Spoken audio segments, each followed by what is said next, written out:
I'm Megan Morrone, and I host Tech News Today, iOS Today, and i5 for the iPhone.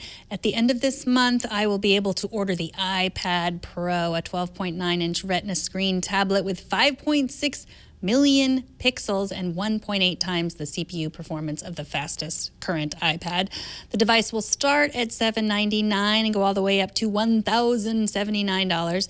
Apple also showed off a keyboard and a stylus that will both cost extra. The keyboard will set you back $169 and the stylus is another $100. For the most expensive version, you're looking at $1,348. Along with its line of popular Surface tablets, Microsoft recently announced the Surface Book. That's a laptop with a detachable screen that functions as a tablet. This pretty little device is designed to resemble a book with a curved hinge like the spine of your favorite novel. With a 13.5-inch screen and running Windows 10 Pro, the Surface Book is the first hybrid that will run the same operating system as our laptops and desktops. The pen is extra, but unlike the Surface Pro and the iPad Pro, the keyboard is included. It ships at the end of October and starts at $1,500.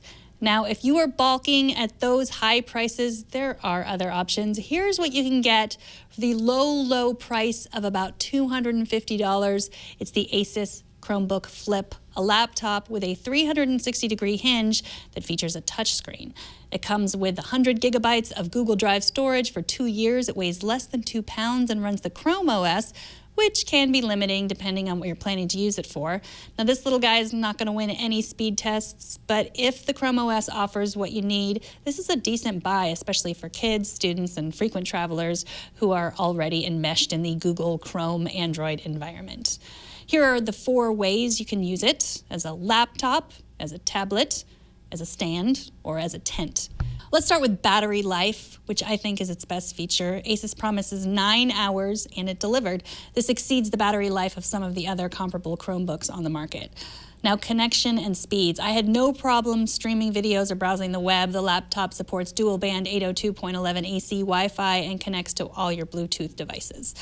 The little device is surprisingly good looking for the price. The all-metal brushed aluminum chassis is shiny and well-built.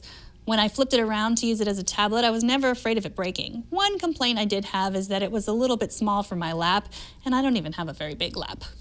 If you're going to use this to watch movies from the Google Play Store or videos on YouTube, you won't be disappointed by the speakers. They're fairly good. There are a decent amount of ports, 2 USBs, a headset jack, a micro HDMI port, and a micro SD card slot. Now, it's kind of silly to compare my $2,000 MacBook Pro with Retina display to this under $300 device, but I will anyway. The real difference is comfort. When I use the Chromebook all day to surf the web and write my scripts, I felt it at the end of the day. Now, we use Google Docs and Google Sheets for a lot of our work at TWiT, so I've often wondered how easy it would be to switch to a Chromebook. What I found was that although the touchpad is large, the keyboard was cramped and small, even smaller than some similar devices of its size. It doesn't give, and it's kind of uncomfortable. Couple that with the tiny screen, and you have to question if the cheap price is worth it for you if you're going to be spending all day typing on this device. You never ever forget that it's only 10 inches. Now, obviously, the display resolution is lower than the MacBook, but it's also lower than a lot of Chromebooks that I've tried. Let's start with the pros. Price. Now, go for the slightly more powerful model and with more memory. It's definitely worth it.